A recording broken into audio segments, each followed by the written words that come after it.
মামলায় নাম না দেওয়ার জন্য একবার টাকা নেওয়া হয়, দেওয়ার পরে কাটানোর জন্য একবার টাকা নেওয়া হয়। অলরেডি ঠাকুরগাঁয় বিভিন্ন জায়গায় চাঁদাবাজি শুরু হয়ে গিয়েছে। বড় বড় ব্যবসায়ী সমিতিকে রাতের বেলা বাসায় ডেকে নেওয়া হয়, সেখান থেকে টাকার অ্যামাউন্ট ফিক্স করা হয়।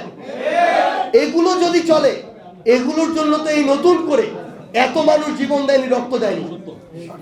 আমরা মনে করি আমাদের জায়গা থেকে যারা এই অভ্যুত্থানের স্পিরিট তথা দেশ এবং দেশের মানুষের প্রাণের চাওয়াগুলো ধারণ করবে, আমরা সবাই তাদেরকে সঙ্গ দিব। আমরা যদি একা ছেড়ে দিই, আমরা একা হয়ে যাব, ভালো মানুষগুলো একা হয়ে যাবে। এটা যদি হয় আবার আমরা দাস হয়ে যাব, না হয় আমরা দালাল হব, না হয় নিষ্ক্রিয় দর্শক হব। এবং এই অভ্যুত্থানের পরে যদি আমাদের অবস্থা এমন করুণ পরিণতির দিকে যায়, তাহলে আগামীর বাংলাদেশে নতুন করে অভ্যুত্থান করার জন্য, জীবন দেওয়ার জন্য, রক্ত দেওয়ার জন্য কেউ রাস্তায় নামবে না। আমরা জাস্ট আপনাদেরকে এইটুকু অনুরোধ করি, সত্যটা প্রকাশ করতে হবে। একসাথে দরকার হলে ফাইট করব। কেউ যদি আমাদের বিরুদ্ধে লাগে, যা ভোট করার, যা স্ট্রাগল করার একসাথে করব। আমরা আপনাদের সাথে আছি। ব্রেকফাস্ট, টিফিন কিংবা স্ন্যাক টাইমে মজাদার আয়োজন মানে অল টাইম ব্রেড। আমাদের এই নিজেদের ভিতরে যৌক্তিক বিষয়গুলো নিয়ে অযৌক্তিক যে বিতর্ক বা মত পার্থক্য, এগুলোর সুযোগ কিন্তু খুনি হাসিনার দোসররা নিচ্ছে। আমরা গতকালকে সচিবালয়ে কি দেখেছি?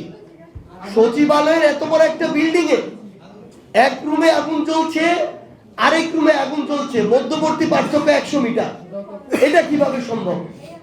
আগুন নির্দিষ্ট একটা জায়গা থেকে উৎপত্তি হয়ে ধীরে ধীরে ছড়িয়ে পড়বে, এটাই তো হওয়ার কথা ছিল। কিন্তু এমন দুইটা রুমে আগুন চলছে, যে রুমগুলো হচ্ছে এই অভ্যুত্থানের সামনে থেকে নেতৃত্ব দেয় আমাদের সহযোদ্ধারা, যারা এখন সরকারের প্রতিনিধিত্ব করছে। আমাদের উপদেষ্টা আসিফ মাহমুদ এবং নাহিদ ইসলামের রুম কিভাবে জ্বলে পুড়ে শেষ হয়ে গিয়েছে আপনারা দেখেছেন। তো এখানে আরো অন্য কোনো চক্রান্ত আছে কিনা, ষড়যন্ত্র আছে আমরা নিশ্চিত। কিন্তু এটি কি পরিসরে ছিল, কিভাবে দেশকে অস্থিতিশীল করার পায়তারা চলছে, সেটিও আমাদের ঐক্যবদ্ধভাবে পর্যবেক্ষণ করতে হবে এবং প্রতিহত করতে হবে। কিন্তু আমাদের জায়গা থেকে আমরা স্পষ্ট করে বলি, সচিবালয়ে যে আমলারা ছিল, এদের একটা বড় অংশ খুনি হাসিনাকে ওই চেয়ারে বসিয়ে রেখেছিল। এদের একটা বড় অংশ সকল অন্যায় অপকর্মকে বিগত 16 বছর ধরে বৈধতা দিয়েছে। এদের একটা বড় অংশ বাংলাদেশের সরকারি অফিসগুলোতে খুনি হাসিনার পারিবারিক যে তন্ত্র, সেটি চালিয়েছে। আমরা দেখেছি 4ই আগস্টেও সচিবালয়ে নিজের অফিস বাদ দিয়ে সেখান থেকে বের হয়ে বিভিন্ন জায়গায়, সচিবালয়ের সামনে বলেন, পল্টনে বলেন, প্রেস ক্লাবের সামনে বলেন, বিভিন্ন জায়গায় কিছু তথাকথিত আমলা নামক দাস, শেখ হাসিনার কিছু দালাল স্লোগান দিয়েছে খুনি হাসিনার পক্ষে। তারা এখন সচিবালয়ে অফিস করে।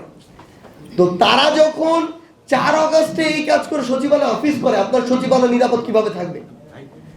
আমরা আমাদের জায়গা থেকে মনে করি এই অন্তর্বর্তীকালীন সরকারের এখন এই অভ্যুত্থান এবং বিপ্লবের স্পিরিটকে ধারণ করে ওইভাবেই পদক্ষেপ নেওয়া উচিত।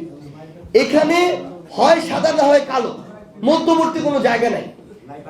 যারা বিগত 16 বছর ধরে এভাবে এত প্রত্যক্ষ এবং পরোক্ষভাবে মানুষের উপর জুলুম করলো, নির্যাতন করলো, নিপীড়ন করলো, তাদেরকে যদি আপনি একটি চেয়ারে বসিয়ে রাখেন, ওই চেয়ারের যে রেসপন্সিবিলিটি, ওই রেসপন্সিবিলিটির সাথে দেশের হাজার হাজার লক্ষ লক্ষ মানুষের সেবা সম্পৃক্ত।